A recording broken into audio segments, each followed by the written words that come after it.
to design that system to be easy enough to use, such that the effort of using it does not outweigh the problem it was trying to solve in the first place.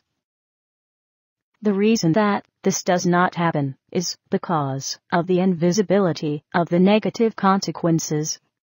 Recall the London Eye booking system.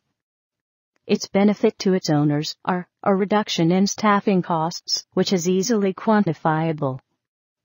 Its cost is lost revenue, which is invisible and difficult to quantify. Hence a system that is not built with what users actually want in mind. Deadlines and featureless are all tangible and quantifiable.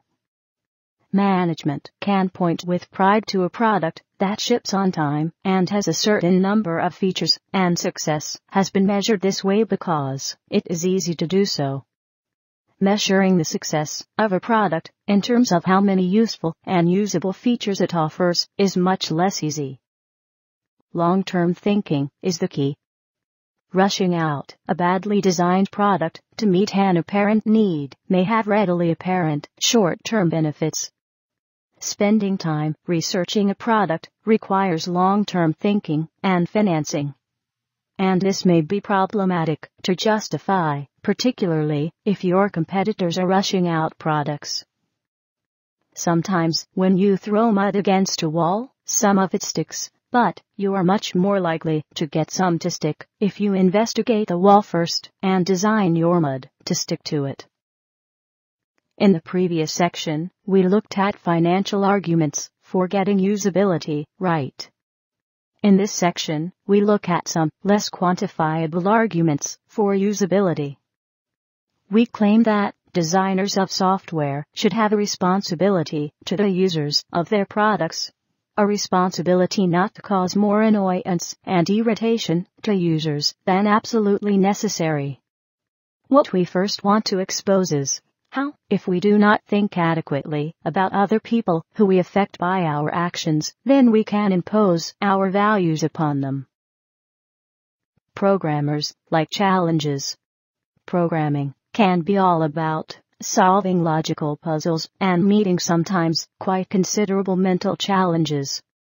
In a lot of cases, however, programmers do not seem to realize that there are a considerable number of people out there buying their products who do not enjoy their computer being a challenge. Software should not be designed as a challenge. In a similar way, the remedy to the problem with the Porsche fuel injection system to open the bonnet and fiddle about shows that the designers are expecting their users to behave like they do. Designers of cars like opening the bonnet and fiddling about inside, just as programmers like getting inside operating system and tinkering around. Drivers and users do not, and it is unreasonable to expect them to. Most users are not programmers, but the converse is not true. Programmers are users and therefore may come to the mistaken belief that what they find acceptable and pleasurable to use will be okay for any user. Landauer gives a collection of statistics about what sort of people find computers easy to use. They are young, highly educated, logical thinking, and middle class. In fact, exactly the sort of people who become programmers. Landauer's statistics suggest that programmers design software for themselves. Both Cooper and Landauer place the blame for useless and unusable software firmly with the programmers who develop it. But they are at pains to point out that this is not because programmers are stupid and unthinking, but precisely the opposite. It is difficult for a programmer to think their way into a user who does not understand and does not want to understand something like a hierarchical file structure, which is completely second nature to a programmer. What both Cooper and Landauer suggest are ways of structuring, amending, and augmenting what programmers do so that users are better considered. As with any other design process, there should be an unwritten contract between developers and users. Note that this is different than between the more explicit and legally binding contract between developer and customer. Users need not be customers. In many cases, software is bought for users by the companies from whom they work. This puts an extra player in the loop. Usually, a customer buys a product and uses it. If they do not like it, they exert economic pressure on the developers by not buying any more of their products or demanding their money back. In commercial settings, this loop is extended. Purchasing departments buy software and give or lease it to their employees. Those users do not have a direct channel of feedback to the developers, and therefore usability may not become a crucial criteria for developers. In any case, purchasing departments may not like having their choice of product criticized. It is probable that, for every one person who complains to a purchasing department about the products they have bought, there will be a technical whiz-kid who can make perfectly good use of the product. And so, what is the complainant's problem? Unfortunately, anecdotal evidence shows that, for every complainer and every whiz-kid, there are 50 or so under their breath grumblers who get on with using the system without explicitly complaining, but without explicitly enjoying it either. The free market is amoral. And in this unit, we are outlining reasons why software development may push the amorality of the free market into immorality. What is needed, therefore, is special emphasis by developers, because they in effect control the market to push their products back into the bounds of ethical and reasonable treatment of users. Other professions have strict codes and guidelines determining their relationship with and treatment of the public. Software developers lack such ethical codes, mostly because of the immaturity of the field, but, as we are discovering, there are several subtle barriers to moving software development towards such codes, as well as an ignorance that there is a problem in the first place. Many countries stipulate health and safety requirements for the workplace. Such requirements have been developed from the study of ergonomics, which looks at physical aspects of design. Offices must contain chairs that can be adjusted to suit the sitter, and computer monitors must be adjustable to suit the viewer. Several other physical measurements, such as desk elevation, and articles, such as footrests for people whose feet may not reach the floor, are legally required. If ergonomics were begun to be studied during the Second World War, then it took about 30 years for their conclusions to filter into legal requirements. By the same measure, HCI requirements should now be beginning to filter into law too. Indeed, EC Directive 90/270/CEC requires that employers, when designing, selecting, commissioning, or modifying software, should ensure that it is suitable for the task, it is easy to use, and is adaptable, it provides feedback, it displays information in format and at a pace suitable for the user, it conforms to the principles of software ergonomics. This directive has been incorporated into law for member countries in the European Community, although, in its current form, it is unlikely that anyone would actually be able to successfully bring an action against an employer for transgressing the directive. In the next section, we shall look at safety-critical systems, the failure of which can be very dramatic. When such systems fail, people's health and welfare can be seriously affected, and therefore, they can have much more of a solid basis for recourse to law. A safety-critical system is one which can have catastrophic consequences if it fails. So far, we have been talking about productivity, the amount of value a system adds. In the world of safety, critical systems reliability is crucial. Reliability is a measure of how often and how dramatically a system fails. In an ideal world, we would want no accidents to occur at all. But in the real world, accidents will happen, so safety-critical system engineers put in an awful lot of effort to ensure the safety of their systems. Essentially, they attempt to trade off the severity of a possible accident against the likelihood of that accident occurring. A severe accident is acceptable if it is extremely, very extremely unlikely to happen. On the other hand, a likely accident is acceptable if it is not very severe. Safety engineers work to mitigate accidents by a combination of making them less likely and less severe. However, there have been a number of very high-profile and fatal accidents lately where the failure is put down to operator error.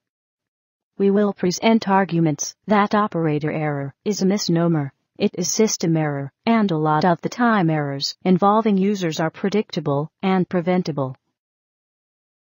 Safety engineers collect and analyze a huge amount of data about the technology they use to build safety-critical systems. The hardware which they use will be highly tested with known and documented failure tolerances. They use the most secure software development techniques in order to ensure that requirements for the system are collected and that those requirements actually reflect what is wanted for the system. Requirements gathering is a notoriously tricky business. The software is rigorously developed to meet those requirements. At all stages in the process, thorough testing and validation is employed. The engineers expend prodigious effort in ensuring that they build the right system and the system right. Many experts with experience of systems similar to the one being developed are consulted, and a considerable amount of time and money is expended in order to get a system that is certifiably and explicitly correct. We shall elaborate more on it on the next slides. All too often, at this point, this bulletproof technology is handed to a hapless operator who does the wrong thing with it and can cause a serious accident. In subsequent inquiries, the failure is put down to operator error, which is held to be in some way unavoidable. The failure cannot lie with the technology, particularly after all that effort was put into it to ensure its safety. Operator error is a very convenient let-out clause for the system developers. It allows them to shift blame away from their product onto operators. When questioned, it is clear that many developers do not consider users to part of the systems they develop. They consider users to be external to their systems. Therefore, when users cause errors, the blame for the error lies comfortably outside their system. In the previous section, we discussed responsibility for interactive systems. We suggested that developers should move towards being responsible to users as well as customers. Responsibility for safety-critical systems should spread even wider. The failure of a normal interactive system impinges on the user and possibly the user's employer, people who have to a certain extent agreed to use the system. Failure of safety-critical systems impinges on a much wider stage and can affect people who have in no way made a decision to be part of the system. Previously, we discussed legal requirements for usability. Prior to legislating, the requirements stated in law are usually tried and tested as standards. A standard is a collection of guidelines which suggest features which should be designed in or out of a system. They may also suggest performance criteria against which a system can be tested. Once a system has been shown to meet all the requirements placed down in a set of standards, then it can be certified as having reached that set of standards. Standards are set by a wide collaborative process where many researchers and developers discuss what the goal of a set of standards is and which guidelines, if met, would actually mean that the system in question met that goal. Industry has an especial interest in standards. If their products can be shown to meet a certain standard, then this is a positive selling point for their products. Also, if a standard does progress into law, then it is imperative for an industry that their products fulfill that standard, and it is best to develop a product keeping a standard in mind that has the potential to pass into law. If the standard becomes law, then the product should require little or no work to make it legal. Because industry has such an interest in standards, then it is common industry practice to try and influence standards as they emerge. Industry practitioners sit on standards panels and will attempt to steer standards towards their own products. While this practice may seem a bit unethical, it ensures a lively debate about what should be put in standards, and also means that industry has to come up with good, explicit reasons as why they develop their products in the way they do, rather than trying to make up good justifications for a bad product. It is easier, in the long run, to develop a good product. Also, it is important to ensure that the standards procedure is not entirely led by big players in industry, and that small developers and businesses also have their say.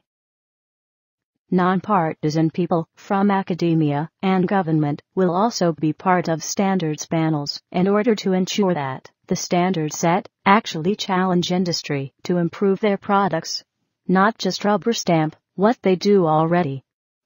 But it is also the job of industry to argue that the guidelines and goals suggested by academics are actually practicable. The development of standards can sometimes require considerable negotiation. Such negotiation is a good thing because it opens up current design procedures to scrutiny and sets developers' goals, which may be more than just to develop a product to make as much money as possible. For a standard to work, however, it must be taken up by developers. The ultimate aim of a standard is to become recognized by consumers so that they explicitly ask for products which conform to that standard, and also for there to be a lively competition between developers to produce products which meet a given set of standards.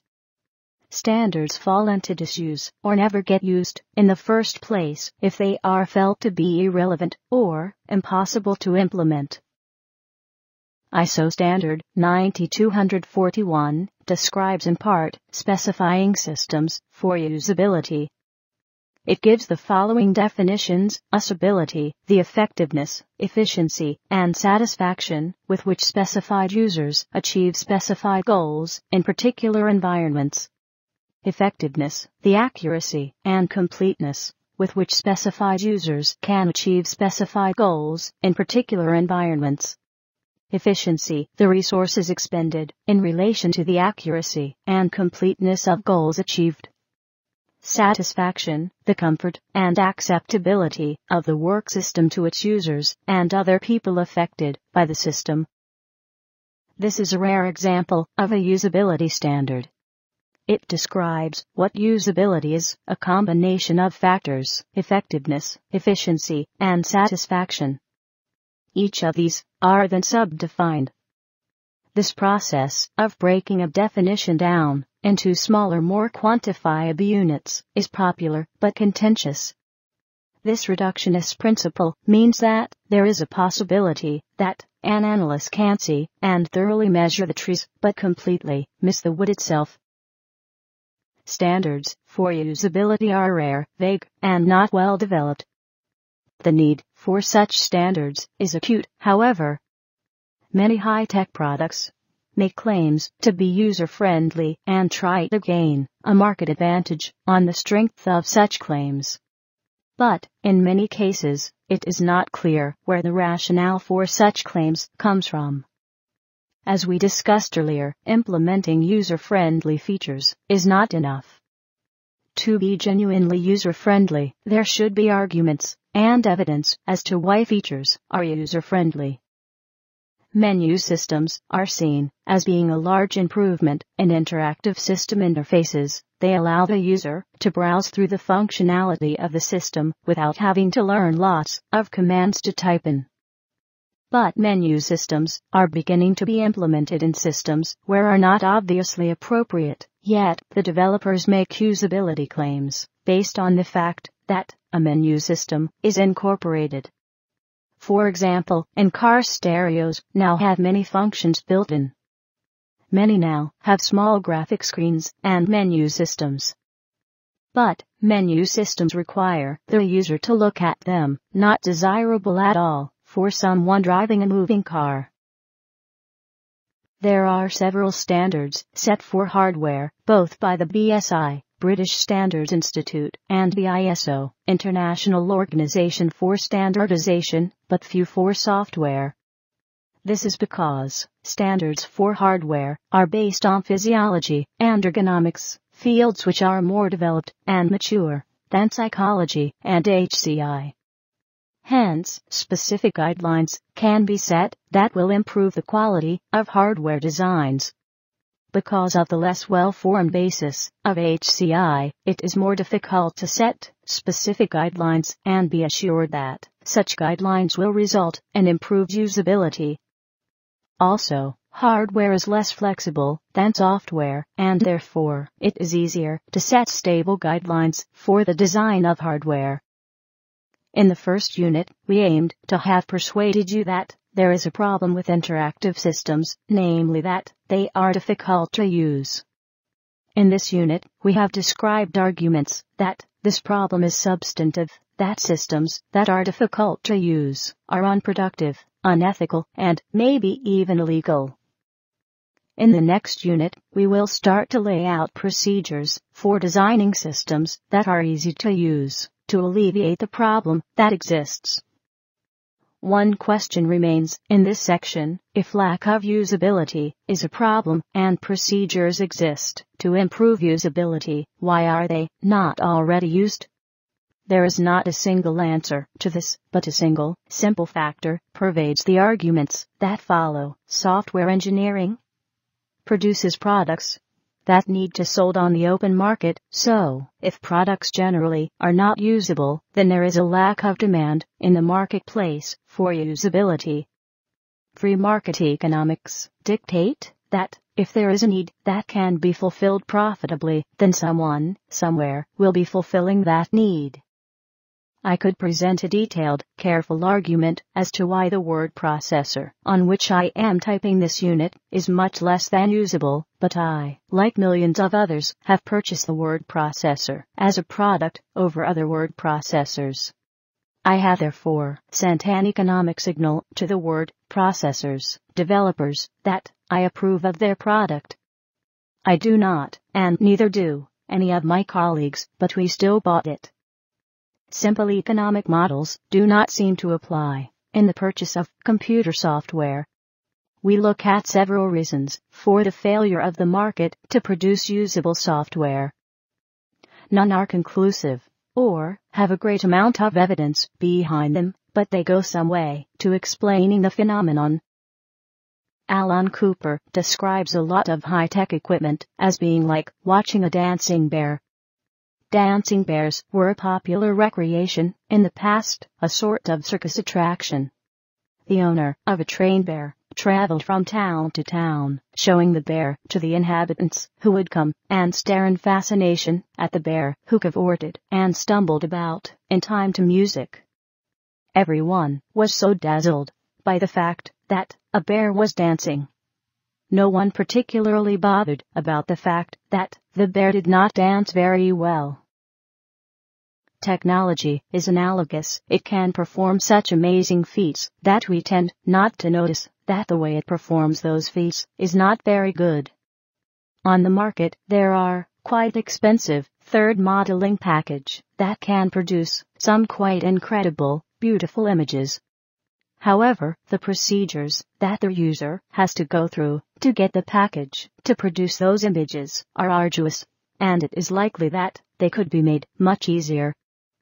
But the images it produces are so good users are willing to suspend their displeasure at the interface and interaction problems in order to get to those images. But they have paid money for the system, and by the laws of free market economics, they have sent a signal to the developers of the package that they approve of their package. It is important to be able to see through what Cooper describes as dancing bearware, to not be so dazzled by the output of interactive system that we do not notice that the process of getting to that output is substandard. Many people enjoy jigsaw puzzles, large pictures, chopped up into little pieces, which need to be reassembled. If a Martian were to conduct a usability analysis of a jigsaw puzzle, then they would most likely conclude that jigsaw puzzles were utterly bizarre. The process, reassembling the pieces, of getting to the product, the complete picture, is ridiculously difficult. If people want big pictures, why cut them up in the first place? The thing is, people like challenges. To be offered a task that is difficult, but with some effort, is possible to complete. Jigsaw puzzles show this quality. They are difficult, but not impossible, and the sense of satisfaction of completing a jigsaw puzzle is considerable. A lot of computer software shows the same qualities as jigsaw puzzles. It is possible to achieve your goals with certain pieces of software, but it just may be very difficult.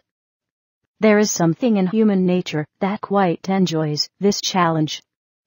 Video recorders are notoriously difficult to program, to record programs in advance, but the sense of satisfaction in getting them programmed and the right TV shows recorded can be considerable.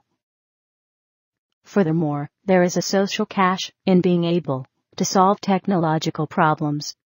Most modern offices have a technical guru who understands the software and is usually more than happy to solve everyone else's technological problems for them. Improving usability would reduce the jigsaw puzzle factor in technology and disenfranchise the office guru. Programmers produce software. What is important to programmers is designing algorithms that deal with tricky technological issues. This sort of problem solving is highly skilled and crucial to building software. But what programmers are not necessarily skilled in is designing solutions to users' problems. This is a different, crucial, but neglected skill in system development. Much software shows signs of not being designed to solve the problems of users, but being designed to solve programmers' problems, and what is important to programmers is not necessarily important to users. Users do not care what language their word processor is developed in, so long as it works, just as they do not care about the mortar that holds the walls of their house together, so long as they do not fall down. This is not to decry the necessity of building word processors in an appropriate language, or the necessity of making decisions about the composition of mortar in walls, but a user and householder should not need to know or care about them. We do not expect bricklayers to design houses. That is not their expertise. We expect architects to design and bricklayers to build. Architects and bricklayers have different, complementary, and crucial skills. Possibly because of the immaturity of software engineering. As a discipline, it is at most 40 years old. Architecture is several millennia old. So far, the bricklayers have run the show without bringing in the skills of architects. There are several more reasons for why there is inertia to change this way of producing software, detailed in Cooper, 1995. Technology-based system support is strangely arrogant and critical of its users. Many Usenet groups are set up to discuss certain pieces of technology.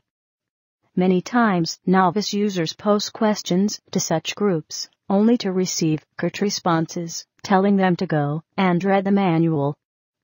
Such an attitude to users is a disgrace, but very prevalent.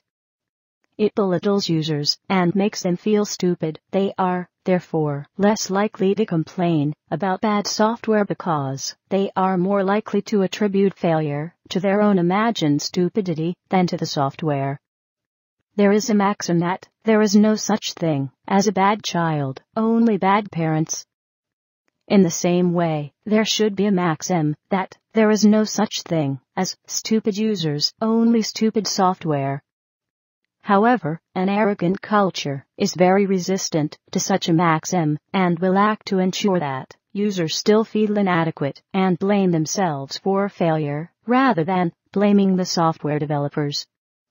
The correct response to told to read the manual to tell the developers to write the software so that users do not have to read the manual.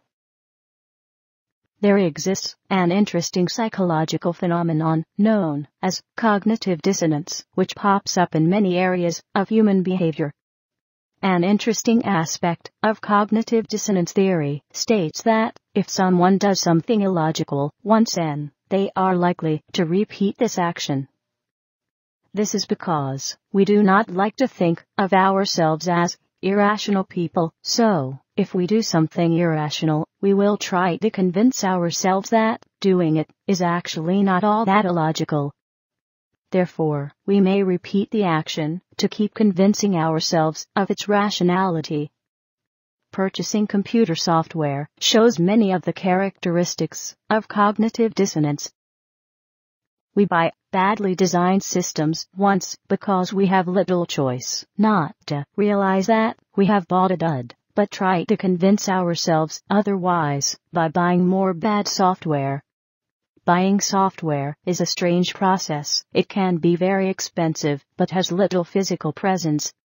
If you spend £1,000 on books, you will get a satisfying, large stack of books to put on your bookshelf. If you spend £1,000 on software, you may get a single CD-ROM, or even just a password, so that you can download the software off the internet. This unreality and lack of tangibility in buying software may add to the cognitive dissonance effect.